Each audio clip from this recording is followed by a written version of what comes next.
ನಮಸ್ಕಾರ ಗೆಳೆಯರೇ, ಪಾಠಶಾಲೆ ಯೂಟ್ಯೂಬ್ ಚಾನಲ್‌ಗೆ ಸ್ವಾಗತ ಸುಸ್ವಾಗತ. ಈ ದಿನ ನಾವು ನಿಮ್ಮ ಚಿಕ್ಕಮಗಳೂರು ಮತ್ತು ಮಂಡ್ಯ ಡಿಸಿಸಿ ಬ್ಯಾಂಕ್ ಸಂಬಂಧಪಟ್ಟಂತೆ 160 ಪ್ಲಸ್ ಸ್ಕೋರಿಂಗ್ ಯಾವ ತರ ಮಾಡ್ಬೋದು ಅಂತ ಒಂದು ಸೀರೀಸ್ ಹೋಗ್ತಾ ಇದೆ. ಆ ಸೀರೀಸ್ 15 ಸೀರೀಸ್ ಆಗಿದಾವೆ.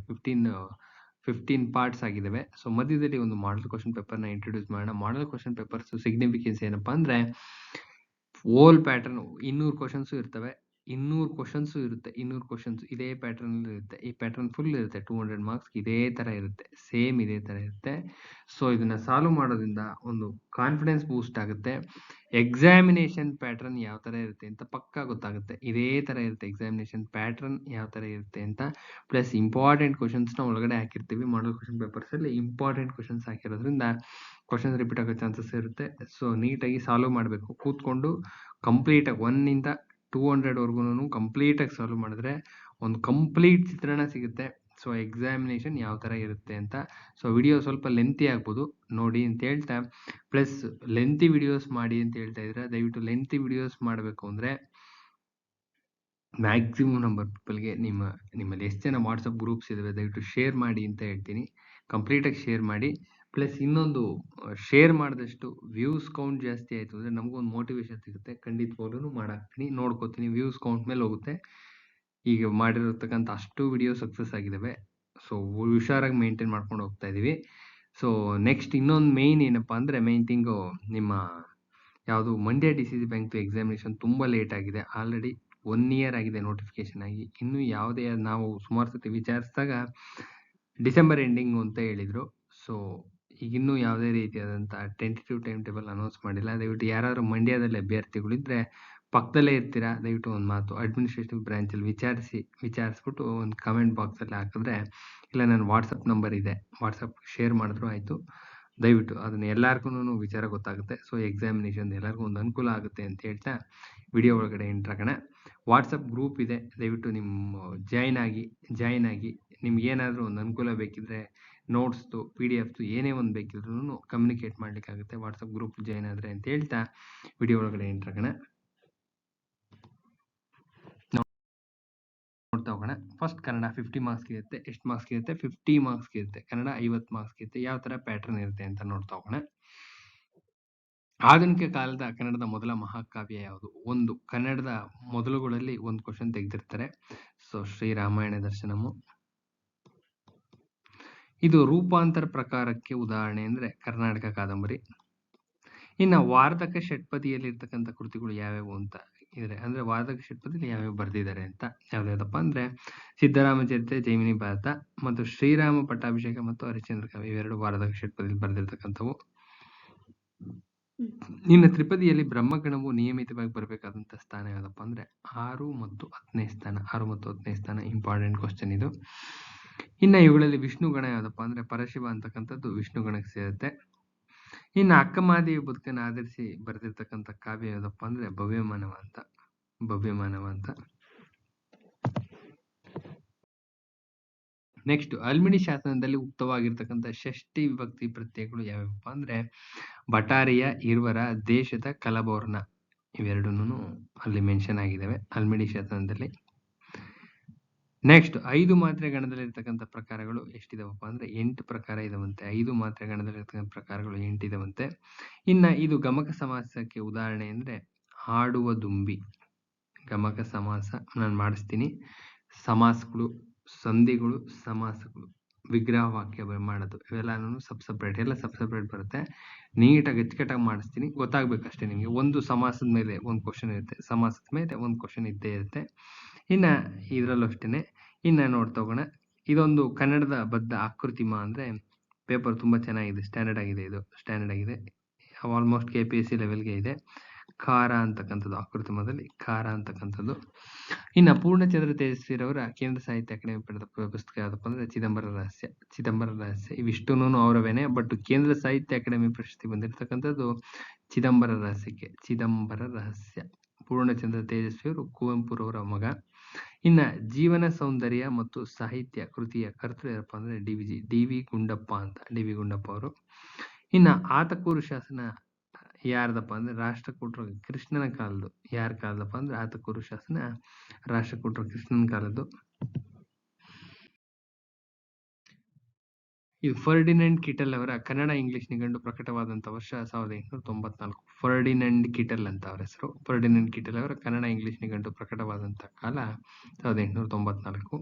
ಇನ್ನು 5 ಮಾತ್ರೆಗಳ ಗಣವಿನ್ಯಾಸವಿರ್ತಕ್ಕಂಥ ಷಟ್ಪದಿ ಯಾವುದಪ್ಪ ಅಂದ್ರೆ ವಾರ್ಧಕ ಷಟ್ಪದಿ ಅಂತೇಳಿ ಕರೀತಾರೆ. ವಾರ್ಧಕ ಷಟ್ಪದಿ 5 ಮಾತ್ರೆಗಳ ಗಣವಿನ್ಯಾಸ ಯಾವುದಕ್ಕಿದೆಯಪ್ಪ ಅಂದ್ರೆ ವಾರ್ಧಕ ಷಟ್ಪದಿ ಇದೆ. ಇನ್ನು ಸ್ತ್ರೀ ಶಿಕ್ಷಣವನ್ನು ಕುರಿತ ಕಾದಂಬರಿ ಯಾವ್ದಪ್ಪ ಅಂದ್ರೆ ಅಪಜಯ ಅಂತ. ಇನ್ನ ಕುಮುದಿನಿ ಐತಿಹಾಸಿಕ ಕಾದಂಬರಿಯ ಕರ್ತೃ ಯಾರಪ್ಪ ಅಂದ್ರೆ ಕುಮುದಿನಿ ಬರೆದಿರ್ತಕ್ಕಂಥವ್ರು ಯಾರಪ್ಪ ಅಂದ್ರೆ ಗಳಗನಾಥರು. ಬಂಡಾಯ ವಿಮರ್ಶೆ ಕೃತಿಗೆ ತಾತ್ವಿಕ ನೆಲೆಗಟ್ಟು ರೂಪಿಸಿದವರು ಬರಗೂರು ರಾಮಚಂದ್ರಪ್ಪನವರು. ಬಂಡಾಯ ವಿಮರ್ಶೆಗೆ ತಾತ್ವಿಕ ನೆಲೆಗಟ್ಟು ಒದಗಿಸಿದವರು. ಬಂಡಾಯ ಅಂತಕ್ಕಂಥ ಒಂದು ಪ್ರಭೇದವನ್ನು ಹುಟ್ಟಾಕಿದವರು ಇವರೇ, ಬರಗೂರು ರಾಮಚಂದ್ರಪ್ಪ. ಇವು ಅರಬ್ಬಿ ಭಾಷೆಯಿಂದ ಕನ್ನಡಕ್ಕೆ ಬಂದಂತ ಭಾಷೆಗಳು. ಇದು ಪದಗಳು ಅಂದ್ರೆ ದಾವೆ ಮತ್ತು ರೊಕ್ಕ.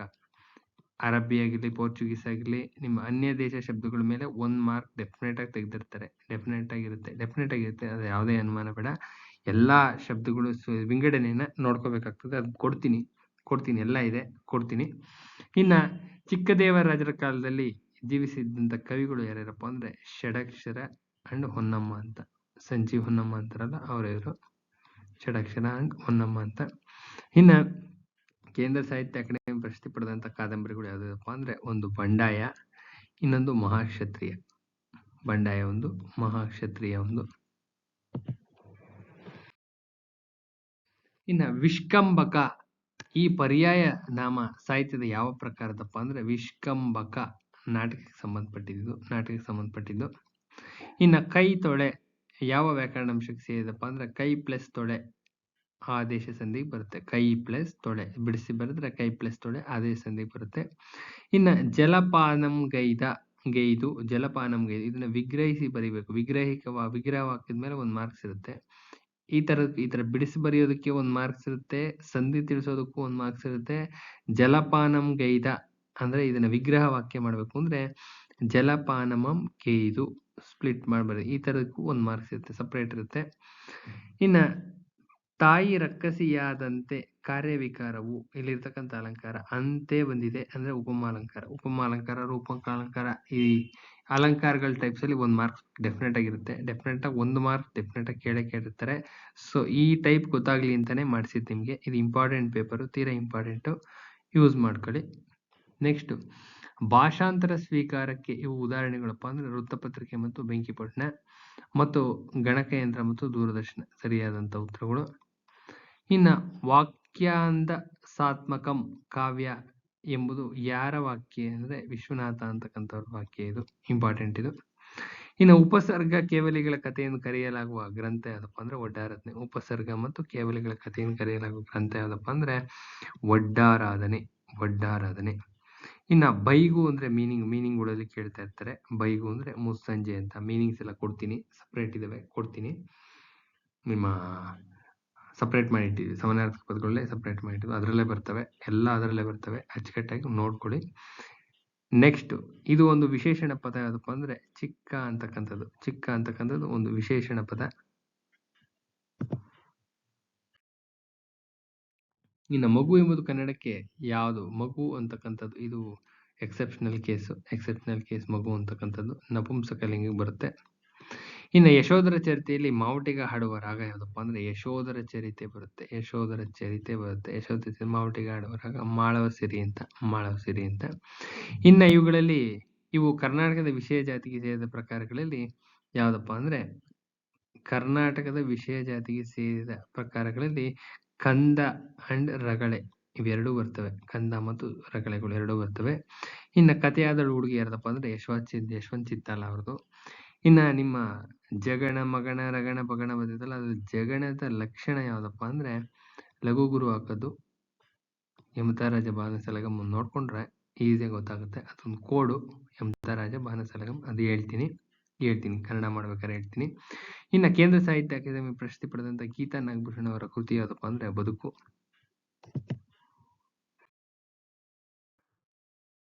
ಮುಂದೆ ನೋಡ್ತೋಗೋಣ, ಒಂದಿವ್ಸ ಬರೆಯಿರಿ. ನಿಮ್ಮ ಮಧುರ ಚೆನ್ನ ಇದು ಕಾವ್ಯ ಯಾವ್ದಿದು? ಕಾವ್ಯನಾಮಗಳು ಕೇಳ್ತಾ ಇದ್ರೆ ಕಾವ್ಯನಾಮಗಳು ಒಂದಿವ್ಸ ಬರೆಯಿರಿ. ಮಧುರ ಚೆನ್ನ ಚೆನ್ನಮಲ್ಲಪ್ಪ ಗಲಗಲಿ ಅವ್ರದ್ದು. ನೆಕ್ಸ್ಟ್ ಕಾವ್ಯಾನಂದ ಕಾವ್ಯಾನಂದ ಯಾರ್ದಪ್ಪ ಅಂದ್ರೆ ಸಿದ್ದಯ್ಯ ಪುರಾಣಿಕ ಅವ್ರದ್ದು. ವೈದೇಹಿ ವೈದೇಹಿ ಜಾನಕಿ ಅವ್ರದ್ದು. ತ್ರಿವೇಣಿ ಅನಸೂಯ ಅವ್ರದ್ದು. ಈ ಕ್ವಶನ್ ನೋಡಿದ ತಕ್ಷಣ ಗೊತ್ತಾಗುತ್ತೆ. ಈ ಕ್ವಶನ್ ನೆಕ್ಸ್ಟ್ ಕ್ವಶನ್ಗೆ ಹೋಗೋಣ. ಈ ಕ್ವಶನ್ ನೋಡಿದ ತಕ್ಷಣನೇ ಗೊತ್ತಾಗುತ್ತೆ. ಇದು ನೋಡಿದ ತಕ್ಷಣ ಇಮಿಡಿಯೇಟ್ಲಿ ಹೇಳ್ಬೇಕು ಇದು ಸರ್ವನಾಮಕ್ಕೆ ಸಂಬಂಧಪಟ್ಟಿತ್ತು ಅಂತ. ಉತ್ತಮ ಪುರುಷ ಮಧ್ಯೆ ಇದು ಅದು ಅದು ನೀವು ತಾನು ನೀವು ಅಂತ ಈ ತರ ಎಲ್ಲ ಬಂತು ಅಂದ್ರೆ ಇದು ಸರ್ವನಾಮ ಅಂತ ತಕ್ಷಣನೇ ಗೊತ್ತಾಗ್ಬೇಕು. ಇದರಲ್ಲಿ ಫಸ್ಟ್ ಒಂದು ಕೋಡ್ ಅನ್ನು ಜ್ಞಾಪಕ ಇಟ್ಕೊಳ್ರಿ. ಸಿಂಪಲ್ ಆಗಿ ಫಸ್ಟ್ ನಮ್ದನ್ನ ತಗೊಳ್ಳಿ. ನಮ್ದನ್ನ ನಾವು ಉತ್ತಮರು ಅಂತ ಸಿಂಪಲ್ ಆಗಿ ನಾವು ನಾನು ನಾನು ನಾವು ಇದೆಯಲ್ಲ ಇದು ಇದು ಇದು ಫಸ್ಟ್ ಬರುತ್ತೆ. ಉತ್ತಮ ಪುರುಷ ಇದು ಬರುತ್ತೆ. ಉತ್ತಮ ಪುರುಷ ನಾನು ನಾನು ಮತ್ತೆ ನಾವು ಉತ್ತಮ ಪುರುಷರು. ನಾನು ಉತ್ತಮ. ಮಧ್ಯಮ ಯಾರು? ಮಧ್ಯಮ ಯಾರು? ನೀನು. ಮಧ್ಯಮ ಯಾರು?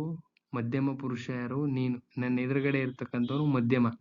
ನಾನು ಉತ್ತಮ. ನನ್ನ ಎದುರುಗಡೆ ಇರ್ತಕ್ಕಂಥವನು ಮಧ್ಯಮ. ಅವನ ಪಕ್ಕದಲ್ಲಿರ್ತಕ್ಕಂಥವನು ಪ್ರಥಮ ಪುರುಷ. ಅವನ ಪಕ್ಕದಲ್ಲಿರ್ತಕ್ಕಂಥವನು ಅವನು. ಅವನು ಯಾರು? ಯಾರೋ ಥರ್ಡ್ ಪರ್ಸನ್. ಅವನು ಪ್ರಥಮ ಪುರುಷ. ಇನ್ನ ಆತ್ಮಾರ್ಥಕ ಸರ್ವನಾಮ ತಾನು ಮತ್ತು ತಾವು. ಇಷ್ಟೇ ಸಿಂಪಲ್ ಆಗಿ ಜ್ಞಾಪಕ ಇಟ್ಕೋಬೇಕು. ತಾನು ಮತ್ತು ತಾವು ಇಷ್ಟು ಜ್ಞಾಪಕ ಇಟ್ಕೊಂಡ್ರೆ ಸಾಕು. ನಾನು ಉತ್ತಮ, ಎದುರುಗಡೆ ಇರೋನು ಮಧ್ಯಮ, ಪಕ್ಕದಲ್ಲಿರೋನು ಪ್ರಥಮ. ಆತ್ಮಾರ್ಥಕ ಸರ್ವನಾಮ ತಾನು ಮತ್ತು ತಾವು. ಇದು ಕನ್ನಡ ಕೋಡ್ ವರ್ಡ್ಸು. ಕನ್ನಡ ತುಂಬಾನೇ ಇದೆ, ಹೇಳ್ತೀನಿ. ಎಲ್ಲ ಸಿಂಪಲ್ ಆಗಿದೆ. ಒಳ್ಳೆ ಸ್ಕೋರ್ ಮಾಡ್ಬೋದು, ಔಟ್ ಆಫ್ ಔಟ್ ಮಾಡ್ಬೋದು. ಸೊ ಹೇಳ್ತಾ ಹೋಗ್ತೀನಿ, ನೋಡ್ತಾ ಹೋಗೋಣ. ಇನ್ನ ಕವಿ ಮತ್ತು ಕವನಗಳನ್ನ ನೋಡ್ತಾ ಹೋಗೋದಾದ್ರೆ ಬಿ ಎಂ ಶ್ರೀಕಂಠಯ್ಯನವರು ಯಾವ್ದು ಬರ್ತಿದಾರಪ್ಪ ಅಂದ್ರೆ ಕಾಣಿಕೆ. ಇನ್ನ ಗೋಪಾಲಕೃಷ್ಣ ಅಡಿಗ ಭೂಮಿಗೀತ. ಇನ್ನ ದ.ರಾ ಬೇಂದ್ರೆಯವರು ಭಾವಗೀತ. ಶಿವರುದ್ರಪ್ಪನವರು ಪುರುಷ ಸೂಕ್ತ ಅಂತ. ನೆಕ್ಸ್ಟ್ ಬಹು ಆಯ್ಕೆಯ ಜೋಡಣೆಗಳು ನೋಡ್ತಾ ಹೋಗೋಣ. ಕಾದಂಬರಿಗಳು, ನಾಟಕಗಳು ಯಾವ್ಯಾವ ಇದಾವೆ ಅಂತ. ಸಂಕ್ರಾಂತಿ ಒಂದು ಏನಪ್ಪಾ ಅಂದ್ರೆ ನಾಟಕ. ಸಂಕ್ರಾಂತಿ ಒಂದು ನಾಟಕ. ಕರತಲ ರಂಗಭೂಮಿ ಒಂದು ಕಾದಂಬರಿ. ಇನ್ನ ಪಂಚಕಜ್ಜಾಯ ಅಂತಕ್ಕಂಥದ್ದು ಸಂಶೋಧನೆ. ಇನ್ನ ಸಮಾಲೋಕನ ಅಂತಕ್ಕಂಥದ್ದು ಒಂದು ವಿಮರ್ಶೆ. ಇಂಪಾರ್ಟೆಂಟ್ ಇದು. ಇನ್ನ ಮುಕ್ತ ಛಂದಸ್ಸನ್ನು ಮೊದಲ ಬಾರಿಗೆ ಬಳಕೆಗೆ ತಂದವರು ಯಾರಪ್ಪ ಅಂದ್ರೆ ವಿಕ್ರು ಗೋಕಾಕ್ ಅವರು. ಇನ್ನ ಇದು ನಿರಂಜನ ಅವರ ಕೃತಿ ಯಾವ್ದಪ್ಪ ಅಂದ್ರೆ ರಂಗಮನ ವಠಾರ ಅಂತ. ವಿಮರ್ಶೆಯ ಪೂರ್ವ ಮತ್ತು ಪಶ್ಚಿಮ ಬರೆದಿರ್ತಕ್ಕಂಥವ್ರು ಯಾರಪ್ಪ ಅಂದ್ರೆ ಜಿ ಎಸ್ ಶಿವರುದ್ರಪ್ಪನವರು. ಇವುಗಳಲ್ಲಿ ಬೆಸಗರಳ್ಳಿ ರಾಮಣ್ಣನವರ ಕಥೆ ಯಾವ್ದಪ್ಪ ಅಂದ್ರೆ ಪ್ರಜಾಪ್ರಭುತ್ವ ಮತ್ತು ಮೂರು ಮಂಗಗಳು. ಇಂಪಾರ್ಟೆಂಟ್ ಇದು. ಇನ್ನ ರಸೋವೈದ್ಯ ವಿಮರ್ಶಾ ಗ್ರಂಥದ ಕರ್ತೃ ಯಾರಪ್ಪ ಅಂದ್ರೆ ಕುವೆಂಪುರವರು. ಇದು ಮಾಸ್ತಿರವರ ಪ್ರಸಿದ್ಧ ಕಥೆ ಅಂದ್ರೆ ಮೊಸರಿನ ಮಂಗಮ್ಮ ಅಂತ. ಇನ್ನ ತ್ರಿವೇಣಿಯ ಕೃತಿಯಲ್ಲಿ ಇದೊಂದು ಮನಃಶಾಸ್ತ್ರೀಯ ಕಾದಂಬರಿ ಯಾವ್ದಪ್ಪ ಅಂದ್ರೆ ಶರಪಂಜರ. ಫಿಲಮ್ ಆಗಿದೆಯಲ್ಲ ಅದು. ಇನ್ನ ನಕ್ಕಳು ಎಂಬುದಕ್ಕೆ ನಗಳು ಅನ್ನೋ ವರ್ಡ್ ಏನಾರು ಬಂತು ಅಂದ್ರೆ ಏನಿದು ಅಂತ ಕೇಳ್ತಾ ಇರ್ತಾರೆ. ಇದೊಂದು ನಿಷೇಧಾರ್ಥಕ ಪದ. ನಗಳು ನೆಗೆಟಿವ್ ಅಲ್ಲಿದೆ, ಅದಕ್ಕೋಸ್ಕರ. ಇನ್ನ ಗದ್ಯವೇ ಹೃದಯ ಅಂತ ಹೇಳ್ತಾ ಇದ್ರಪ್ಪ ಅಂದ್ರೆ ಲಕ್ಷ್ಮೀನಾರಾಯಣ ಅವರು. ಇನ್ನ ಕನ್ನಡದ ಮೊದಲ ಕವಿಯತ್ರಿ ಯಾರಪ್ಪ ಅಂದ್ರೆ ಕಂತಿ ಅಂತ ನೋಡ್ತಾ ಹೋಗೋಣ. ಇಲ್ಲಿಗೆ ನಿಮ್ಮ 50 ಕ್ವಶನ್ಸ್ ಎಂಡ್ ಆಗುತ್ತೆ. ಕನ್ನಡ ಪ್ಯಾಟರ್ನ್ ಇದೇ ತರ ಇರುತ್ತೆ. ಇದೇ ತರದಲ್ಲೇ ಮ್ಯಾಕ್ಸಿಮಮ್ ಕವರೇಜ್ ಮಾಡಿರ್ಬೇಕು. ಈಗ ನಿಮ್ಮ GS ಪ್ಯಾಟರ್ನ್ ಯಾವ ತರ ಇರುತ್ತೆ, ಇಂಪಾರ್ಟೆಂಟ್ ಕ್ವಶನ್ಸ್ ಇವು, ನೋಡ್ತಾ ಹೋಗೋಣ. ಪ್ರೊಫೆಸರ್ ಮಾಧವ್ ಗಾಡ್ಗೀಳ್ ವರದಿ ಏನಕ್ಕೆ ಸಂಬಂಧಪಟ್ಟಿದೆಯಪ್ಪ ಅಂದ್ರೆ ಪಶ್ಚಿಮ ಘಟ್ಟಗಳ ಸಂರಕ್ಷಣೆಗೆ ಸಂಬಂಧಪಟ್ಟಿದೆ. ಇನ್ನ ಖಗೋಳ ವಿಜ್ಞಾನದ ಬೈಬಲ್ ಅಂತ ಪರಿಗಣಿಸಿರ್ತಕ್ಕಂಥ ಪಂಚ ಸಿದ್ಧಾಂತಿಕವು ಯಾರಿಂದ ರಚಿಸಲ್ಪಟ್ಟಿದೆ. ಒಂದು ಕೃತಿಗಳ ಮೇಲೆ ಒಂದಿರುತ್ತೆ, ವರಾಹಿ ಮಿಹಿರದ್ದು. ಒಂದು ಕೃತಿಗಳ ಮೇಲೆ ಒಂದಿರುತ್ತೆ. ಇತ್ತೀಚೆಗೆ ಕರೆಂಟ್ ಅಫೇರ್ಸ್ ನಿಮ್ಮ ಎನ್ವೈರ್ಮೆಂಟ್ಗೆ ಸಂಬಂಧಪಟ್ಟಂಗೆ ಒಂದು ಕ್ವಶನ್ ಇರುತ್ತೆ. ಇನ್ನ ಕೃತಿಗಳ ಮೇಲೆ ಇನ್ನೊಂದು ಕ್ವಶನ್ ತೆಗೆಯೋ ಚಾನ್ಸಸ್ ಇರುತ್ತೆ. ಶಾತವಾಹನರ ದೊರೆ ಗದಾ ಸಪ್ತಸತಿ ಕೃತಿಯನ್ನು ರಚಿಸಿದವನು ಆಲ ಅಂತ. ಇನ್ನು ನಿಮ್ಮ ಕಾಲಾನಕರ ಹೋದ್ಮೇಲೆ ಕೇಳೋ ಚಾನ್ಸಸ್ ಇರುತ್ತೆ. ಗೊತ್ತಿರಬೇಕು. ಫಸ್ಟು ಮದ್ರಾಸ್ ಒಪ್ಪಂದ ಆಗುತ್ತೆ. ತದನಂತರದಲ್ಲಿ ಮಂಗಳೂರು ಒಪ್ಪಂದ ಆಗುತ್ತೆ. ತದನಂತರದಲ್ಲಿ ಶ್ರೀರಂಗಪಟ್ಟಣ ಒಪ್ಪಂದ ಆಗುತ್ತೆ. ತದನಂತರದಲ್ಲಿ ಸಹಾಯಕ ಸೈನ್ಯ ಪದ್ಧತಿ ಜಾಯ್ನ್ ಆಗ್ತಾರೆ 1799 ಅಲ್ಲಿ. ಸೊ ಇದು ಮೈಸೂರು ಸಂಬಂಧಪಟ್ಟಿದ್ದು. ಮೈಸೂರಿನ Hyder Ali and Tipu Sultan versus Britishers ಜೊತೆ ಆದಂತಹ ಒಪ್ಪಂದಗಳು. ಸಿಂಪಲ್ ಆಗಿ ಹೇಳ್ಬೋದು. ನೆಕ್ಸ್ಟ್, ಕೆಳಗಿನ ಯಾವ ಸ್ಥಳವು ವಿಶ್ವ ಪಾರಂಪರಿಕ ಸ್ಥಾನಕ್ಕೆ ಸೇರೋದಿಲ್ಲ ಅಂದ್ರೆ ಚಿತ್ರದುರ್ಗ ಬಿಟ್ಟು ಇನ್ನೆಲ್ಲ ಸೇರಿದವೆ. ಕೆಳಗಿನ ಯಾವ ಬೆಳೆಯನ್ನು ಹರಪ್ಪ ನಾಗರಿಕತೆಯಲ್ಲಿ ಬೆಳೀತಿರಲಿಲ್ಲ ಅಂದ್ರೆ ಕಬ್ಬನ್ನ ಬೆಳೀತಾ ಇರಲಿಲ್ಲ. ಕಬ್ಬನ್ನು ಬಿಟ್ಟು ಇನ್ನೆಲ್ಲ ಬೆಳೀತಾ ಇದ್ರು. ಇನ್ನು ಯಾವ ಕೃತಿಯು ಸಂಸ್ಕೃತ ಭಾಷೆಯ ಪ್ರಥಮ ವಿಶ್ವಕೋಶವೆಂದು ಪರಿಗಣಿಸಲಾಯಿತು? ಪ್ರಥಮಗಳ ಮೇಲೆ ಒಂದು ಕ್ವಶನ್ ಡೆಫಿನೆಟ್ ಆಗಿ ತೆಗೆದಿರ್ತಾರೆ. ಸೊ ಗೊತ್ತಿರಬೇಕು, ಮನೋಲ್ಲಾಸ ಅಂತ ಗೊತ್ತಿರಬೇಕು. ಇನ್ನ 3ನೇ ಪಾಣಿಪತ್ ಕದನದಲ್ಲಿ ಮರಾಠ ಸೇನೆಯ ನಾಯಕತ್ವ ವಹಿಸ್ತವನು ಯಾರಪ್ಪ ಅಂದ್ರೆ ಸದಾಶಿವರಾವ್ ಅವರು. ಇನ್ನು ಕೆಳಗಿನಲ್ಲಿ ಯಾರು ಕ್ಯಾಬಿನೆಟ್ ಮಿಷನ್ ಸದಸ್ಯರಾಗಿರಲಿಲ್ಲ ಅಂದ್ರೆ ಸಿರಿಲ್ ರಾಟ್ಲಿಫ್ ಆಗಿರ್ಲಿಲ್ಲ. ಇನ್ನು 3 ಜನ ಆಗಿದ್ರು ಅಂತ ಅದರ ಅರ್ಥ. ಅಂದ್ರೆ ಸ್ಟಾಫೋರ್ಡ್ ಕ್ರಿಪ್ಸು, ಲಾರ್ಡ್ ಪೆಥಿಕ್ ಲಾರೆನ್ಸ್, ಅಲೆಕ್ಸಾಂಡರ್ 3 ಜನನೂ ಇದ್ರು. ಇನ್ನು 1972 ಶಿಮ್ಲಾ ಒಪ್ಪಂದದ ಯಾವ ರಾಷ್ಟ್ರಗಳ ಮಧ್ಯೆ ನಡೆಯುತ್ತಪ್ಪ ಅಂದ್ರೆ ಭಾರತ ಪಾಕಿಸ್ತಾನ ಮಧ್ಯೆ ನಡೆಯುತ್ತೆ. ಇನ್ನು ರಾಜ್ಯ ನೀತಿ ನಿರ್ದೇಶಾತ್ಮಕ ತತ್ವಗಳನ್ನ ಕೆಳಗಿನ ಯಾವುದರಿಂದ ಪಡೆಯಲಾಗಿದೆ ಅಂದ್ರೆ ಐರ್ಲೆಂಡ್ ಇಂದ ಪಡ್ಕೊಳ್ಳಲಾಗಿದೆ. ಇನ್ನು ಸಂವಿಧಾನದ ಯಾವ ವಿಧಿಯು ಅಸ್ಪೃಶ್ಯತೆ ರದ್ದುಪಡಿಸುತ್ತಪ್ಪ ಅಂದ್ರೆ 17 ಅಬಾಲಿಷನ್ ಆಫ್ ಅನ್ಟಚಬಿಲಿಟಿ. ಇನ್ನು ಭಾರತದ ಪ್ರಥಮ ಚುನಾವಣಾ ಆಯುಕ್ತರು ಸುಕುಮಾರ್ ಸೇನ್. ಒಂದು ಕ್ವಶನ್ ಡೆಫಿನೆಟ್ ಆಗಿ ತೆಗೆದಿರ್ತಾರೆ. ಪ್ರಥಮಗಳ ಮೇಲೆ ಒಂದು ಕ್ವಶನ್ ಇದ್ದೇ ಇರುತ್ತೆ. ಇನ್ನು ಭಾರತದಲ್ಲಿ ರಾಜಕೀಯ ಪಕ್ಷಗಳಿಗೆ ಮಾನ್ಯತೆ ನೀಡುವ ಕಾರ್ಯ ಯಾರು ಮಾಡ್ತಾರಪ್ಪ ಅಂದ್ರೆ ಚುನಾವಣಾ ಆಯೋಗ. ಎಲೆಕ್ಷನ್ ಆಗಿದೆ, ಕ್ವಶನ್ ಇಂಪಾರ್ಟೆಂಟು. ಇನ್ನು ವಿಶ್ವಸಂಸ್ಥೆಯ ಭದ್ರತಾ ಮಂಡಳಿಯಲ್ಲಿ ಕಾಯಂ ಸದಸ್ಯರ ಸಂಖ್ಯೆ 5 ಇದಾವೆ. ಇನ್ನು ಪಕ್ಷಾಂತರ ನಿಷೇಧ ಕಾಯ್ದೆ ಯಾವ ವರ್ಷದ ಜಾರಿಗೆ ಬಂತಪ್ಪ ಅಂದ್ರೆ 1985 ನಲ್ಲಿ ಜಾರಿಗೆ ಬಂತು. ಭಾರತದ ಪ್ರಸ್ತುತ ಚುನಾವಣಾ ಆಯೋಗದ ಆಯುಕ್ತರು ಈಗ ಯಾರಿದ್ದಾರೆ ಅವ್ರು ಹಾಕೋಬೇಕು. ಈಗ ಪ್ರಸ್ತುತ ಇರ್ತಕ್ಕಂಥದ್ದು ಲಿಸ್ಟ್ ಕೊಡ್ತೀನಿ, ಆ ಲಿಸ್ಟ್ ಹಾಕೋಬೇಕು. ಈ ಕ್ವಶನ್ ಬೇಡ, ಇದು ಪ್ಯೂರ್ ಕರೆಂಟ್ ಅಫೇರ್ಸ್ ಇದು, ಈ ಕ್ವಶನ್ ಬೇಡ. ನೆಕ್ಸ್ಟ್, ಭಾರತದ ರಾಷ್ಟ್ರಪತಿಯವರು ಆ ಲಿಸ್ಟ್ ಸಪರೇಟ್ ಲಿಸ್ಟ್ ಇದೆ, ನೇಮಕಾತಿ ಅಂತ ಬರುತ್ತೆ. ನೇಮಕಾತಿಯಿಂದ ಕಂಪ್ಲೀಟ್ ಲಿಸ್ಟ್ ಇದೆ, ಆ ಲಿಸ್ಟ್ ಕೊಡ್ತೀನಿ. ಇನ್ನ ಭಾರತದ ರಾಷ್ಟ್ರಪತಿಯವರು ರಾಜೀನಾಮೆ ಸಲ್ಲಿಸುವುದಾದರೆ ರಾಜೀನಾಮೆ ಪತ್ರವನ್ನು ಯಾರಿಗೆ ನೀಡಬೇಕಪ್ಪ ಅಂದ್ರೆ ಭಾರತದ ಉಪರಾಷ್ಟ್ರಪತಿಗಳಿಗೆ ನೀಡಬೇಕು. ಉಪರಾಷ್ಟ್ರಪತಿಗಳಿಗೆ ನೀಡಬೇಕು. ನೆಕ್ಸ್ಟ್, ಭಾರತದಲ್ಲಿ ಈ ಮುಂದಿನ ಯಾವ ಪ್ರಾಧಿಕಾರಕ್ಕೆ ಸಾರ್ವಜನಿಕ ಲೆಕ್ಕ ಸಮಿತಿ ವರದಿಯನ್ನು ಸಲ್ಲಿಸುತ್ತಪ್ಪ ಅಂದ್ರೆ ಸಂಸತ್ತಿಗೆ ತಗೊಂಡೋಗಿ ಕೊಡ್ತಾರೆ. ಇನ್ನು ಭಾರತದ ಯಾವ ನಗರವು ದೊಡ್ಡ ಕಟ್ಟಡ ಮತ್ತು ಅಪಾರ್ಟ್ಮೆಂಟ್ಗಳಲ್ಲಿ ಸೋಲಾರ್ ಫಲಕಗಳ ಅಳವಡಿಕೆಯನ್ನು ಮೊಟ್ಟ ಮೊದಲ ಬಾರಿಗೆ ಕಡ್ಡಾಯಗೊಳಿಸುತ್ತಪ್ಪ ಅಂದ್ರೆ ನಿಮ್ಮ ಕರೀಂನಗರ. ಫಸ್ಟ್ ಮಾಡ್ಕೊಂಡಿದ್ದು ಇವರೇನೆ. ಇನ್ನು ಇತ್ತೀಚಿನ ಸರ್ವೇಕ್ಷಣೆಯಲ್ಲಿ ಭಾರತ ಸ್ವಚ್ಛ ನಗರ ಅಂತ ಶ್ರೇಣಿ ಪಡೆದಂತ ನಗರ ಯಾವ್ದಪ್ಪ ಅಂದ್ರೆ ಇಂದೂರು. ಇದು ಅಷ್ಟೇ ಕರೆಂಟ್ ಅಫೇರ್ಸ್. ಈ ವರ್ಷ ಯಾವ್ದಿತ್ತು ಅಂತ ಚೆಕ್ ಮಾಡ್ಕೋಬೇಕು. ವರ್ಷದಿಂದ ವರ್ಷಕ್ಕೆ ವೇರಿಯೇಷನ್ ಆಗ್ತಾ ಇರುತ್ತೆ. ಇನ್ನ ಆಲಿವ್ ರಿಡ್ಲೆ ಆಮೆಗಳು ಸಾಮೂಹಿಕ ಮೊಟ್ಟೆ ಇಡ್ತಕ್ಕಂಥ ಗಹೀರ್ ಮಾತಾ ಪ್ಲೇಸ್ ಇರ್ತಕ್ಕಂಥದ್ದು ಒಡಿಸ್ಸಾದಲ್ಲಿ, ದಕ್ಷಿಣ ಒಡಿಸ್ಸಾ. ಇದು ಇಂಪಾರ್ಟೆಂಟ್, ತೀರಾ ಇಂಪಾರ್ಟೆಂಟ್, ಕೇಳ್ತಾ ಇರ್ತಾರೆ. ಯಾವ ಪರ್ವತ ಶ್ರೇಣಿಗಳು ತೆತಿಸ್ ಸಮುದ್ರದಲ್ಲಿ ನಿರ್ಮಾಣ ಆಗಿದಾವಪ್ಪ ಅಂದ್ರೆ ಹಿಮಾಲಯ. ಮಡಿಕೆ ಪರ್ವತಗಳು ಹಿಮಾಲಯ. ಇನ್ನು ವಾಯುಮಂಡಲದ ಯಾವ ವಲಯದಲ್ಲಿ ರೇಡಿಯೋ ತರಂಗಗಳು ಮರಳಿ ಭೂಮಿಗೆ ಪ್ರತಿಫಲಿಸ್ತವಪ್ಪ ಅಂದ್ರೆ ಅಯಾನುಗೋಳದಲ್ಲಿ, ಅಂದ್ರೆ ಅಯಾನು ಮಂಡಲ ಅಂತ ಬರುತ್ತಲ್ಲ ಅಲ್ಲಿಂದನೇ. ಇನ್ನ ಜಗತ್ತಿನ ಅತ್ಯಂತ ಆಳವಾದ ಸರೋವರ ಯಾವ್ದಪ್ಪ ಅಂದ್ರೆ ಬೈಕಲ್ ಸರೋವರ ಅಂತ ಹೇಳಿ ಕರಿತೀವಿ. ನೆಕ್ಸ್ಟ್ ನಿಮ್ಮ ಕೋಆಪರೇಟಿವ್ ನೋಟ್ ತಗೋಣ. ಕೋಆಪರೇಟಿವ್ದು 50 ಮಾರ್ಕ್ಸ್ ಇರುತ್ತೆ. ಇದೇ ಪ್ಯಾಟರ್ನ್ ಅಲ್ಲಿ ಇರುತ್ತೆ, ಇದೇ ಪ್ಯಾಟರ್ನ್ ಎಕ್ಸಾಮಿನೇಷನ್ ಇದೇ ಪ್ಯಾಟರ್ನ್ ಅಲ್ಲಿ ಇರುತ್ತೆ. ಸೊ ಅದಕ್ಕೋಸ್ಕರನೇ ಈ very important model question papers important. ಒಂದು 10 ಮಾಡಲ್ ಕ್ವಶನ್ ಪೇಪರ್ಸ್ ಮಾಡಿಸ್ತೀನಿ ಮಧ್ಯದಲ್ಲಿ. ಸೊ ಅನುಕೂಲ ಆಗುತ್ತೆ ಎಕ್ಸಾಮ್ಗೆ ಹೋಗ್ಲಿಕ್ಕೆ ಮುಂಚೆ. ಆ ರೆಗ್ಯುಲರ್ ಪ್ಯಾಟರ್ನ್ ಕಂಟಿನ್ಯೂ ಆಗುತ್ತೆ, ಅದ್ರ ಜೊತೆ ಇದು ಇರುತ್ತೆ. ಸೊ ಸಪೋರ್ಟ್ ಮಾಡಿ, ಮ್ಯಾಕ್ಸಿಮಮ್ ಪೀಪಲ್ಗೆ ಶೇರ್ ಮಾಡಿ ಅಂತ ಹೇಳ್ತೀನಿ. ಸೊ ಸಬ್ಸ್ಕ್ರಿಪ್ಷನ್ ಫ್ರೀ ಇದೆ, ದಯವಿಟ್ಟು ಯಾರೆಲ್ಲ ಸಬ್ಸ್ಕ್ರೈಬ್ ಆಗಿ ಅಂತ ಹೇಳ್ತಾ ಮತ್ತೆ ಕಂಟಿನ್ಯೂ ಮಾಡೋಣ. ಪ್ರಪಂಚದಲ್ಲಿ ಪ್ರಪ್ರಥಮ ಬಾರಿಗೆ ಯಾವ ವಿಧದ ಯಶಸ್ವಿ ಸಹಕಾರ ಸಂಘ ಸ್ಥಾಪನೆ ಆಯ್ತಪ್ಪ ಅಂದ್ರೆ ಗ್ರಾಹಕರ ಸಹಕಾರಿ ಸಂಘನೇ ಫಸ್ಟ್ ಸ್ಥಾಪನೆ ಆಗಿದ್ದು. ಇನ್ನು ಪ್ರಪಂಚದಲ್ಲಿ ಯಶಸ್ವಿ ಸಹಕಾರಿ ಸಂಘ ಯಾವ ದೇಶದಲ್ಲಿ ಆಯ್ತಪ್ಪ ಅಂದ್ರೆ ಇಂಗ್ಲೆಂಡ್ ನಲ್ಲಿ. ಪ್ರಪಂಚದಲ್ಲಿ ಯಶಸ್ವಿ ಸಹಕಾರಿ ಸಂಘವನ್ನು ಸ್ಥಾಪಿಸಿದವನು ರಾಕ್ಟೆಲ್ ಅಗ್ರಗಾಮಿಗಳು ಅಂತ. ಇನ್ನು ಸಹಕಾರಿ ಚಳವಳಿಯ ಮುಖ್ಯ ಧ್ಯೇಯೋದ್ದೇಶ ಏನಪ್ಪಾ ಅಂದ್ರೆ ಪರಸ್ಪರ ಸಹಾಯದಿಂದ ಸ್ವಸಹಾಯ ಅಂತ.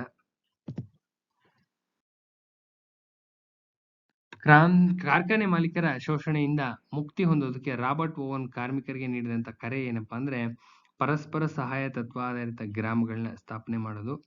ಇನ್ನು ಇಂಗ್ಲೆಂಡ್ ನಲ್ಲಿ ಕಾರ್ಮಿಕರು ಮತ್ತು ಬಡವರಿಗೆ ಸಹಕಾರ ಗ್ರಾಮ ಸ್ಥಾಪನೆ ಮಾಡ್ಲಿಕ್ಕೆ ಕರೆ ನೀಡಿದವರು ಯಾರಪ್ಪ ಅಂದ್ರೆ ರಾಬರ್ಟ್ ಓವನ್ ಅಂತ. ಇನ್ನು ರಾಬರ್ಟ್ ಓವನ್ ಅವರು ಇಂಗ್ಲೆಂಡ್ ದೇಶದವರು. ಎಲ್ಲಿಯವರಪ್ಪ ಅಂದ್ರೆ ಇಂಗ್ಲೆಂಡ್ ದೇಶದವರು. ಇನ್ನು ಸಹಕಾರ ಚಳವಳಿ ಪಿತಾಮಹ ರಾಬರ್ಟ್ ಓವನ್. ಪ್ರಪಂಚದಲ್ಲಿ ಪ್ರಪ್ರಥಮ ಬಾರಿಗೆ ಸಹಕಾರ ವಿಚಾರಧಾರೆ ಬೋಧಿಸಿದವನು ಅಷ್ಟೇನೆ ರಾಬರ್ಟ್ ಓವನ್ನೇನೆ. ಇನ್ನು ಪ್ರಪಂಚದಲ್ಲಿ ಸಹಕಾರ ಚಳವಳಿ ಪ್ರಾರಂಭ ಆಗಿದ್ದು 19ನೇ ಶತಮಾನದ ಮಧ್ಯಭಾಗದಲ್ಲಿ ಸಹಕಾರ ಚಳವಳಿ ಪ್ರಾರಂಭ ಆಗುತ್ತೆ. ಇಂಗ್ಲೆಂಡ್ ನಲ್ಲಿ ಸಹಕಾರ ಚಳವಳಿ ಏನರಿಂದ ಪ್ರಾರಂಭ ಆಯ್ತಪ್ಪ ಅಂದ್ರೆ ಕೈಗಾರಿಕಾ ಕ್ರಾಂತಿ ಪರಿಣಾಮದಿಂದಾಗಿ ಪ್ರಾರಂಭ ಆಗುತ್ತೆ. ಇನ್ನು ಪ್ರಪಂಚದಲ್ಲಿ ಸ್ಥಾಪನೆಯಾದ ಪ್ರಪ್ರಥಮ ಯಶಸ್ವಿ ಸಹಕಾರ ಸಂಘದ ಹೆಸರೇನಪ್ಪ ಅಂದ್ರೆ ದಿ ರಾಕ್ಟೆಲ್ ಇಕ್ವಿಟಬಲ್ ಪಯೋನಿಯರ್ ಸೊಸೈಟಿ ಅಂತ. ಇನ್ನು ಪ್ರಪಂಚದಲ್ಲಿ ಯಶಸ್ವಿ ಸಹಕಾರ ಸಂಘವು ಯಾವ ವರ್ಷ ಸ್ಥಾಪನೆ ಆಗುತ್ತಪ್ಪ ಅಂದ್ರೆ 1844 ಅಲ್ಲಿ ಸ್ಥಾಪನೆ ಆಗುತ್ತೆ. ರಾಕ್ಡೆಲ್ ಅಗ್ರಗ್ರಾಮ್ಗಳು ತಾವು ಸ್ಥಾಪಿಸಿದ ಯಶಸ್ವಿ ಸಹಕಾರ ಸಂಘವನ್ನ ದಿ ಫ್ರೆಂಡ್ಲಿ ಸೊಸೈಟೀಸ್ ಆಕ್ಟ್ ನ ಅಡಿಯಲ್ಲಿ ಯಾವಾಗ ನೋಂದಣಿ ಮಾಡ್ಕೋತಾರಪ್ಪ ಅಂದ್ರೆ ಅಕ್ಟೋಬರ್, ಇದು ಇಂಪಾರ್ಟೆಂಟ್, ಅಕ್ಟೋಬರ್ 24 ಕೇಳ್ತಾ ಇರ್ತಾರೆ ಡೇಟ್, 1844 ಅಲ್ಲಿ. ಇನ್ನು ಇದು ಯಾವಾಗ ಕಾರ್ಯಾರಂಭ ಮಾಡ್ತಪ್ಪ ಅಂದ್ರೆ ಸ್ಥಾಪಿಸಿದ ಗ್ರಾಹಕರ ಸಹಕಾರಿ ಸಂಘ ಕಾರ್ಯಾರಂಭ ಮಾಡಿದ ಇಂಪಾರ್ಟೆಂಟ್, ಈ ಡೇಟ್ ಇಂಪಾರ್ಟೆಂಟ್, ಡಿಸೆಂಬರ್ 21, 1844. ತೀರಾ ಇಂಪಾರ್ಟೆಂಟ್ ಡೇಟ್ಗಳು ಕೇಳ್ತಾ ಇರ್ತಾರೆ. ಇನ್ನು ರಾಕ್ಡೆಲ್ ಅಗ್ರಗಾಮಿಗಳು ತಮಗೆ ಕಾರ್ಖಾನೆ ಮಾಲೀಕರಿಂದ ಆಗುತ್ತಿದ್ದ ಶೋಷಣೆ ಮತ್ತು ಅದರ ಪರಿಹಾರ ವಿಧಾನ ಚರ್ಚಿಸೋದಕ್ಕೆ ಚರ್ಚ್ ಸ್ಟಾಲ್ ಅಲ್ಲಿ ಸಭೆ ಸೇರ್ತಾರೆ. ಇದನ್ನ ಆಧುನಿಕ ಸಹಕಾರ ಚಳವಳಿ ಸ್ಥಾಪಕರು ರಾಕ್ಡೆಲ್ ಅಗ್ರಗಾಮಿಗಳು. ಇನ್ನು ವಿಲಿಯಂ ಕಿಂಗ್ ಪ್ರಕಟಿಸಿದ ಮಾಸಿಕ ನಿಯತಕಾಲಿಕೆ ಹೆಸರೇನಪ್ಪಾ ಅಂದ್ರೆ ಕೋಆಪರೇಟರ್ ಒಂದು ಮಾಸಿಕ ನಿಯತಕಾಲಿಕೆ. ಕೇಳಿದರೆ ಅದನ್ನ ಸುಮಾರು ಸತಿ ಕೇಳಿದರೆ. ಇನ್ನು ಡೆನ್ಮಾರ್ಕ್ ನಲ್ಲಿ ಸಹಕಾರ ಚಳವಳಿ ಪ್ರಾರಂಭ ಆಗಿದ್ದು ಜನರ ಸ್ವಯಂ ಪ್ರೇರಣೆಯಿಂದ ಪ್ರಾರಂಭ ಆಗುತ್ತೆ. ಡೆನ್ಮಾರ್ಕ್ ಅಲ್ಲಿ ಹೆಂಗ್ ಪ್ರಾರಂಭ ಆಗುತ್ತೆ? ಜನರಿಂದ ಪ್ರಾರಂಭ ಆಗುತ್ತೆ. ಇನ್ನು 1879 ಹಾಲಿನಿಂದ ನಿಯಂತ್ರವಾಗಿ ಕ್ರೀಮ್ ಪ್ರತ್ಯೇಕಿಸುವ ಯಂತ್ರವನ್ನು ಕಂಡುಹಿಡಿದಂತ ಇಂಜಿನಿಯರ್ ನೀಲ್ಸನ್ ಡೆನ್ಮಾರ್ಕ್ ದೇಶದವನು. ಯಾವ ದೇಶದವನು? ಡೆನ್ಮಾರ್ಕ್ ದೇಶದವನು. ಇನ್ನ FW ರೈಫಿಸನ್ ಮಾದರಿನಲ್ಲಿ ಕಾರ್ಯವ್ಯಾಪ್ತಿ ಹೆಂಗಿರುತ್ತಪ್ಪ? ರೈಫಿಸನ್ ಮಾದರಿನಲ್ಲಿ ಕಾರ್ಯವ್ಯಾಪ್ತಿ ಚಿಕ್ಕದಾಗಿರುತ್ತೆ. ಇಂಪಾರ್ಟೆಂಟ್ ಕ್ವಶನ್ ಇದು. ಇನ್ನು ಹರ್ಮನ್ ಶೂಲ್ ಮಾದರಿನಲ್ಲಿ ಸದಸ್ಯತ್ವವನ್ನು ಯಾರಿಗೆ ಸೀಮಿತಗೊಳಿಸಿರ್ತಾರಪ್ಪ ಅಂದ್ರೆ ಪಟ್ಟಣ ಪ್ರದೇಶದ ವ್ಯಾಪಾರಸ್ಥರು ಮತ್ತು ಕುಶಲಕರ್ಮಿಗಳಿಗೆ ಮಾತ್ರ ಒದಗಿಸ್ತಾ ಇರ್ತಾರೆ. ಇನ್ನು ಭಾರತದಲ್ಲಿ ಸಹಕಾರ ಚಳವಳಿ ಆರಂಭ ಕಾರಣ ಏನಪ್ಪಾ ಅಂದ್ರೆ ಖಾಸಗಿ ಲೇವಾದೇವಿಗಾರರು ರೈತರನ್ನ ತುಂಬಾ ಶೋಷಣೆ ಮಾಡ್ತಾರೆ. ಸೊ ಇದೇ ಕಾರಣಕ್ಕೆ ಪ್ರಾರಂಭ ಆಗುತ್ತೆ. ಇನ್ನು ಮದ್ರಾಸ್ ಪ್ರಾಂತ್ಯ ಸರ್ಕಾರ ಏನ್ ಮಾಡುತ್ತಪ್ಪ ಅಂದ್ರೆ ತನ್ನ ಪ್ರಾಂತ್ಯದಲ್ಲಿ ರೈತರಿಗೆ ಕೃಷಿ ಸಾಲಗಳನ್ನ ನೀಡಬೇಕು ಅಂತ ಹೇಳಿ ಭೂ ಮತ್ತು ವ್ಯವಸಾಯ ಬ್ಯಾಂಕ್ಗಳನ್ನ ಸ್ಥಾಪಿಸುವ ಕುರಿತು ಅಧ್ಯಯನ ಮಾಡೋದಕ್ಕೆ ಸರ್ ಫೆಡ್ರಿಕ್ ನಿಕೋಲ್ಸನ್ ಅವ್ರನ್ನ ನೇಮಕ ಮಾಡುತ್ತೆ. ಇದು ಇಂಪಾರ್ಟೆಂಟ್. ಇದು ಮದ್ರಾಸ್ ಪ್ರಾಂತ್ಯದಲ್ಲಿ ನೇಮಕ ಆದವನು ಫೆಡ್ರಿಕ್ ನಿಕೋಲ್ಸನ್ ಯಾರಪ್ಪ ಅಂದ್ರೆ ಮದ್ರಾಸ್ ಪ್ರಾಂತೀಯ ಸರ್ಕಾರದ ತಿರುನಲ್ವೇಲಿ ಜಿಲ್ಲಾಧಿಕಾರಿಯಾಗಿರ್ತಾರೆ. ಇನ್ನು ಭಾರತದಲ್ಲಿ ಜರ್ಮನಿಯ ರೈಫಿಸನ್ ಮಾದರಿ ಸಂಘಗಳನ್ನ ಸ್ಥಾಪಿಸಬೇಕೆಂದು ಶಿಫಾರಸು ಮಾಡಿದವನು ಫೆಡ್ರಿಕ್ ನಿಕೋಲ್ಸನ್. ಇಂಪಾರ್ಟೆಂಟ್. ಭಾರತದಲ್ಲಿ ಹೇಳಿದವನು ರೈಫಿಸನ್ ಮಾದರಿಯಲ್ಲಿ ಮಾಡಬೇಕು ಅಂತ ಹೇಳಿದವನು ಫೆಡ್ರಿಕ್ ನಿಕೋಲ್ಸನ್ನೇ. ಇನ್ನು ಭಾರತದಲ್ಲಿ ಸಹಕಾರ ಸಂಘಗಳನ್ನ ಸ್ಥಾಪಿಸೋದಕ್ಕೆ ಸಂಬಂಧಿಸಿದಂತೆ ರೈಫಿಸನ್ ನ ಕಂಡುಹಿಡಿಯಿರಿ ಅಂತ ಹೇಳಿದವನು ಅಷ್ಟೇನೆ ಫೆಡ್ರಿಕ್ ನಿಕೋಲ್ಸನ್ನೇ. ಇನ್ನು People Bank for Northern India, ಇದು important. People Bank for Northern India ಎಂಬ ಕಿರು ಪುಸ್ತಕವನ್ನು ಪ್ರಕಟಿಸಿ ವ್ಯವಸಾಯ ಬ್ಯಾಂಕ್ಗಳನ್ನ ಸ್ಥಾಪಿಸೋದಕ್ಕೆ ವರದಿ ನೀಡಿದವನು ಯಾರಪ್ಪ ಅಂದ್ರೆ ಉತ್ತರ ಪ್ರದೇಶದ ಪ್ರಾಂತೀಯ ಸರ್ಕಾರದ ಸಿವಿಲ್ ಸರ್ವಿಸಸ್ ಅಧಿಕಾರಿ ಡ್ಯೂಪರೇನೆಕ್ಸ್ ಅಂತ. ಇವನು ಇಂಪಾರ್ಟೆಂಟ್, ತೀರಾ ಇಂಪಾರ್ಟೆಂಟ್ ಇದು. ಇನ್ನು 1901 ಅಂತ ಏನಾದ್ರು ಬಂತು ಅಂದ್ರೆ ಭಾರತದ ಪತ್ತಿನ ಸಹಕಾರಿ ಸಂಘಗಳನ್ನ ಸ್ಥಾಪಿಸುವ ಕುರಿತು 1901 ನಲ್ಲಿ ಯಾರ ಅಧ್ಯಕ್ಷತೆ ಸಮಿತಿ ರಚಿಸಲಾಯ್ತಪ್ಪ? ಎಡ್ವರ್ಡ್ ಲಾ ಬರೋದು 1901 ನಲ್ಲಿ. ಬರೋದು 1901 ನಲ್ಲಿ. ಇನ್ನು ಭಾರತದಲ್ಲಿ ಸಹಕಾರ ಚಳವಳಿ ಪ್ರಾರಂಭ ಆಯಿತು ಸರ್ಕಾರದ ಉತ್ತೇಜನದಿಂದ. ಬೇರೆ ಬೇರೆ ಕಡೆ ಒಂದೊಂದ್ ಕಡೆ ನಡೀತೆ. ಭಾರತದಲ್ಲಿ ಸರ್ಕಾರದ ಉತ್ತೇಜನದಿಂದ ಪ್ರಾರಂಭ ಆಗುತ್ತೆ. ಇನ್ನು ಭಾರತ ಸರ್ಕಾರವು ಸಹಕಾರದ ವಿಷಯವನ್ನ ಪ್ರಾಂತೀಯ ಸರ್ಕಾರಗಳ ವ್ಯಾಪ್ತಿಗೆ ಯಾವಾಗ ಸೇರಿಸುತ್ತಪ್ಪ ಅಂದ್ರೆ ಮಾಂಟೆಗೋ ಚೆಲ್ಫೋರ್ಡ್ ವರದಿ ಆದಾದ್ಮೇಲೆ 1919 ನಲ್ಲಿ ಸೇರಿಸುತ್ತೆ. 1919ರಲ್ಲಿ ಸೇರಿಸುತ್ತೆ. ಇಂಪಾರ್ಟೆಂಟ್. ಇನ್ನ ಭಾರತ ಸರ್ಕಾರವು 1928ರಲ್ಲಿ ಕೃಷಿ ಮತ್ತು ಗ್ರಾಮೀಣ ಅಭಿವೃದ್ಧಿ ಕುರಿತು ಯಾವ ಸಮಿತಿಯನ್ನು ರಚಿಸುತ್ತಪ್ಪ ಅಂದ್ರೆ ರಾಯಲ್ ಕಮಿಷನ್ ಆನ್ ಅಗ್ರಿಕಲ್ಚರ್ ರಚನೆ ಮಾಡುತ್ತೆ. ಇನ್ನ ಸಹಕಾರ ಏನಾದ್ರು ವಿಫಲವಾದ್ರೆ ಗ್ರಾಮೀಣ ಭಾಗದ ಅತ್ಯುತ್ತಮವಾದ ಭರವಸೆ ವಿಫಲವಾಗುತ್ತೆ ಅಂತ ಹೇಳಿದವರು ಯಾರು ಅಂತ ಕೇಳ್ತಾ ಇರ್ತಾರೆ. ಇಂಪಾರ್ಟೆಂಟ್. ಇದು ರಾಯಲ್ ಕಮಿಷನ್ ವರದಿ. ಇನ್ನು ಭಾರತೀಯ ರಿಸರ್ವ್ ಬ್ಯಾಂಕ್ ಸ್ಥಾಪನೆ ಆಗಿದ್ದು 1935 ಅಲ್ಲಿ. ಸಹಕಾರ ಚಳವಳಿಗೆ ಬೆಂಬಲ ನೀಡಲು RBI ನಲ್ಲಿ ಸ್ಥಾಪಿಸಿದಂತ ಪ್ರತ್ಯೇಕ ಶಾಖೆ ಕೃಷಿ ಪತ್ತಿನ ಶಾಖೆ ಅಂತ ಹೇಳಿ ಕರೀತಾರೆ. ಕೃಷಿ ಪತ್ತಿನ ಶಾಖೆ ಅಂತ. ಇನ್ನು ಸಹಕಾರ ಶಿಕ್ಷಣ ನಿಧಿಯನ್ನ ನಿರ್ವಹಿಸ್ತಕ್ಕಂಥ ಸಂಸ್ಥೆ ಯಾವ್ದಪ್ಪ ಅಂದ್ರೆ ಸಹಕಾರ ಶಿಕ್ಷಣ ನಿಧಿ ನಿರ್ವಹಿಸ್ತಕ್ಕಂಥ ಸಂಸ್ಥೆ ಸಂಯುಕ್ತ ಸಹಕಾರಿ ಸಂಘಗಳು, ಸಂಯುಕ್ತ ಸಹಕಾರಿ ಅಂತ. ಇನ್ನ ಭಾರತ ಸರ್ಕಾರ 1901ರಲ್ಲಿ ಎಡ್ವರ್ಡ್ ಲಾ, ಅದೇ ತರ 1944ರಲ್ಲಿ ಗಾಡ್ಗಿಲ್ ಅಧ್ಯಕ್ಷತೆಯಲ್ಲಿ ಕೃಷಿ ಹಣಕಾಸು ಉಪಸಮಿತಿನ ನೇಮಕ ಮಾಡ್ತಾರೆ. 1945ರಲ್ಲಿ ಸಹಕಾರಿ ಯೋಜನಾ ಸಮಿತಿನ ಸ್ಥಾಪನೆ ಮಾಡ್ತಾರೆ. ಅಧ್ಯಕ್ಷತೆ ಯಾರಪ್ಪ ಅಂದ್ರೆ ಸರಯ ಕಮಿಟಿ. ಇದಕ್ಕೆ ಸಹಕಾರಿ ಯೋಜನಾ ಸಮಿತಿ ಇನ್ನೊಂದು ಹೆಸರಿದೆ, ಅದೇ ಸರಯ ಕಮಿಟಿ ಅಂತ. ಸಹಕಾರ ಯೋಜನಾ ಸಮಿತಿ ಮತ್ತೊಂದು ಹೆಸರು ಸರಯ ಕಮಿಟಿ ಅಂತ.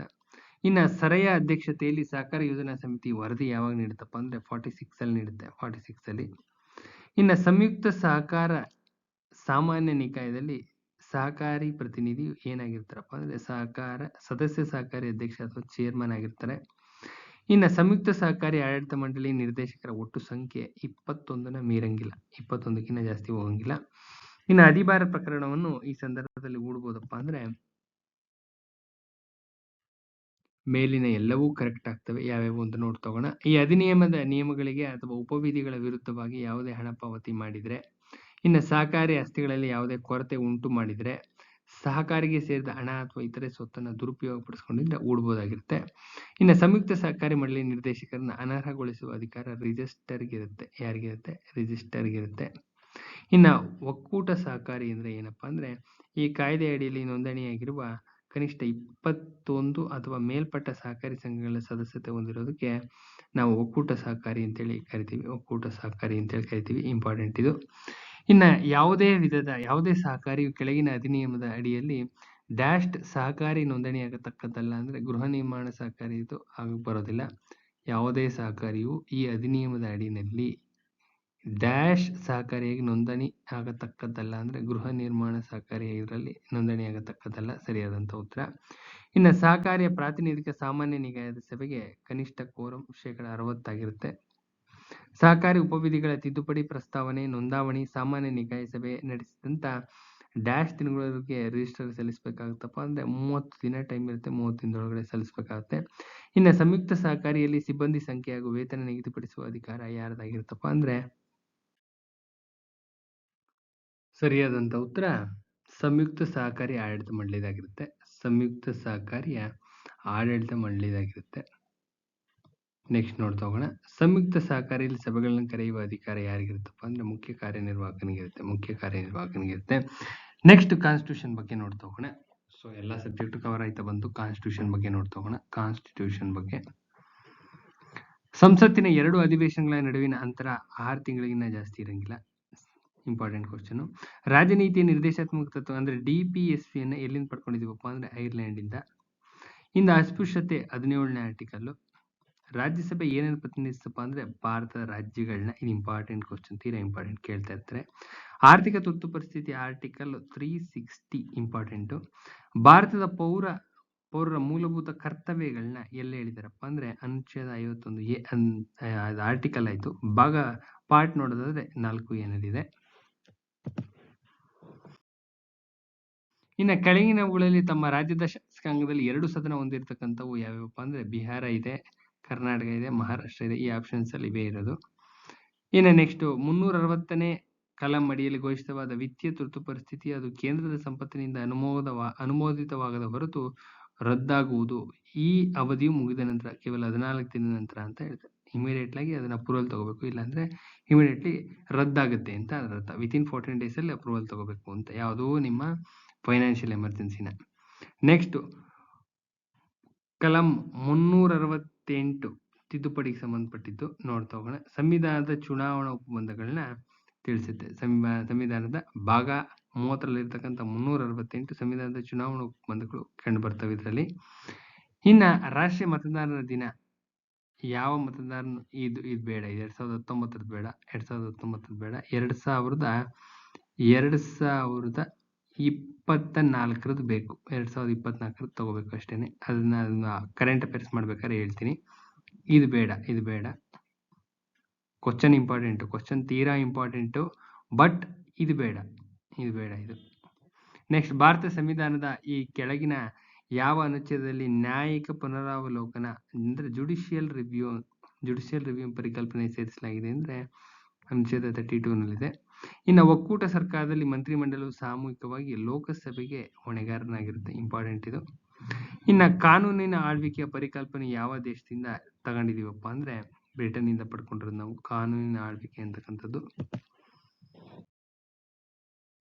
ಇನ್ನು ರಾಷ್ಟ್ರಧ್ವಜದ ವಿನ್ಯಾಸವನ್ನ ಸಂವಿಧಾನ ಸಭೆ ಅಳವಡಿಸಿಕೊಂಡಂತ ದಿನಾಂಕ ತೀರಾ ಇಂಪಾರ್ಟೆಂಟ್. ಜುಲೈ 1947 ರಾಷ್ಟ್ರಧ್ವಜದ ವಿನ್ಯಾಸವನ್ನ ಸಂವಿಧಾನ ಸಭೆ ಅಳವಡಿಸಿಕೊಂಡಂತ ದಿನಾಂಕ 1947. ಪಿಂಗಾಳಿ ವೆಂಕಯ್ಯನವರು ಅದನ್ನ ಧ್ವಜನ ಇದನ್ನ ಮ್ಯಾನುಫ್ಯಾಕ್ಚರ್ ಮಾಡಿದ್ದು.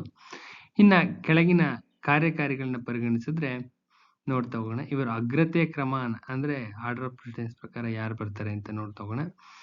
ಫಸ್ಟ್ ಭಾರತದ ಮುಖ್ಯ ನ್ಯಾಯಾಧೀಶರು ಬರ್ತಾರೆ. ಸೆಕೆಂಡ್ ಕೇಂದ್ರದ ಮಂತ್ರಿಗಳು ಬರ್ತಾರೆ. ಮೂರನೇದು ಚುನಾವಣಾ ಆಯುಕ್ತರು ಬರ್ತಾರೆ. 4ನೇದು ಕ್ಯಾಬಿನೆಟ್ ಕಾರ್ಯದರ್ಶಿ ಬರ್ತಾರೆ. ಇದು ಹೈರಾರ್ಕಿ. ಇನ್ನ ಮುಖ್ಯ ಮಾಹಿತಿ ಆಯುಕ್ತರ ಮಾಹಿತಿ ಆಯುಕ್ತರ ಅಧಿಕಾರಾವಧಿ ಎಷ್ಟಪ್ಪ ಅಂದ್ರೆ 5 ವರ್ಷ ಅವಧಿ ಇರುತ್ತೆ ಅಥವಾ 65 ವರ್ಷ ಇರುತ್ತೆ. ಎರಡರಲ್ಲಿ ಯಾವ್ದೋ ಫಸ್ಟ್ ಅದು. ಭಾರತೀಯ ಒಕ್ಕೂಟದ ರಾಜ್ಯಗಳನ್ನ ಪುನರ್ರಚಿಸೋದು ಅಥವಾ ಎಲ್ಲೆಗಳನ್ನ ಬದಲಾಯಿಸೋದು ಇದರಿಂದ ಸಾಧ್ಯ ಆಗುತ್ತಪ್ಪ ಅಂದ್ರೆ ಕೇಂದ್ರದ ಸಂಸತ್ತು ಸಾಮಾನ್ಯ ಸಾಧಾರಣ ರೂಢಿಯ ಶಾಸನ ಪ್ರಕ್ರಿಯೆಯಲ್ಲಿ ಸರಳ ಬಹುಮತದಿಂದ ಮಾಡಬಹುದು. ಸಿಂಪಲ್ ಆಗಿ ಸರಳ ಬಹುಮತದಿಂದ ಮಾಡಬಹುದು. ಕಾಂಪ್ಲಿಕೇಶನ್ಸ್ ಏನು ಇಲ್ಲ ಅದರಲ್ಲಿ. ನಿಮ್ಮ ಎಕ್ಸಾಂಪಲ್ ನಿಮ್ಮ ಆಂಧ್ರ ಪ್ರದೇಶ ತೆಲಂಗಾಣ 2014ರಲ್ಲಿ ಸ್ಪ್ಲಿಟ್ ಆಯ್ತಲ್ಲ, ಅದು ಎಕ್ಸಾಂಪಲ್ ತಗೋಬಹುದು.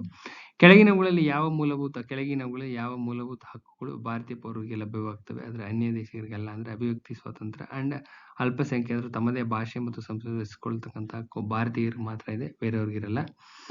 ಇನ್ನ ಕೆಳಗಿನವುಗಳಲ್ಲಿ ಸರಿ ಹೊಂದೋದು ಯಾವ್ದಾವ್ದಪ್ಪ ಅಂದ್ರೆ ಎ ಕರೆಕ್ಟ್ ಆಗಿದೆ, ಭಾಗ 3 ಮೂಲಭೂತ ಹಕ್ಕುಗಳು ಕರೆಕ್ಟ್ ಆಗಿದೆ.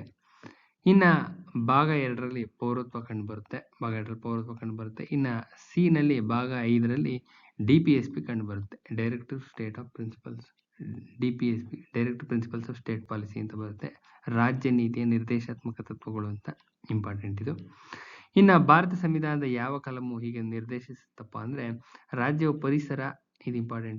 ಪರಿಸರ ಸಂರಕ್ಷಣೆ ಮತ್ತು ಅಭಿವೃದ್ಧಿಗೆ ಪ್ರಯತ್ನಿಸಬೇಕು ಹಾಗೂ ದೇಶದಲ್ಲಿನ ಅರಣ್ಯಗಳು ಮತ್ತು ವನ್ಯಜೀವಿಗಳನ್ನ ರಕ್ಷಣೆ ಮಾಡಬೇಕು ಅಂತ ಹೇಳಿದ್ರು 48A ಪರಿಸರಕ್ಕೆ ಸಂಬಂಧಪಟ್ಟಿದ್ದು 48A ಅಂತ ಜ್ಞಾಪಕ ಇಟ್ಕೊಂಡ್ರೆ ಸಾಕು. ಇನ್ನ ರಾಜ್ಯ ನೀತಿಯ ನಿರ್ದೇಶಾತ್ಮಕ ತತ್ವಗಳನ್ನ ಐರ್ಲೆಂಡ್ ಇಂದ ಪಡ್ಕೊಳ್ಳಲಾಗಿದೆ. ಇನ್ನು ಸಂವಿಧಾನದ ಕೆಳಗಿನ ಯಾವ ವಿಧಿಯು ಅಸ್ಪೃಶ್ಯತೆ ರದ್ದುಪಡಿಸುತ್ತೆ ಅಂದ್ರೆ 17. ರಾಜಕೀಯ ಪಕ್ಷಗಳಿಗೆ ರಾಜಕೀಯ ಮಾನ್ಯತೆ ನೀಡೋದು ಚುನಾವಣಾ ಆಯೋಗ. This very very important. Election ಆಗಿದೆ ಕೇಳ್ತಾ ಇರ್ತಾರೆ. ಪಕ್ಷಾಂತರ ನಿಷೇಧ ಕಾಯ್ದೆ 1985 ಅಲ್ಲಿ ಜಾರಿಗೆ ಬರುತ್ತೆ. ಭಾರತದ ರಾಷ್ಟ್ರಪತಿಯವರು ರಾಜೀನಾಮೆ ಸಲ್ಲಿಸೋದಾದ್ರೆ ಭಾರತದ ಉಪರಾಷ್ಟ್ರಪತಿಯವರು ಮಾತ್ರ ಸಲ್ಲಿಸ್ತಾರೆ. So important. ಇಲ್ಲಿಗೆ ನಿಮ್ಮ ಕಾನ್ಸ್ಟಿಟ್ಯೂಷನ್ ಎಂಡ್ ಆಗುತ್ತೆ.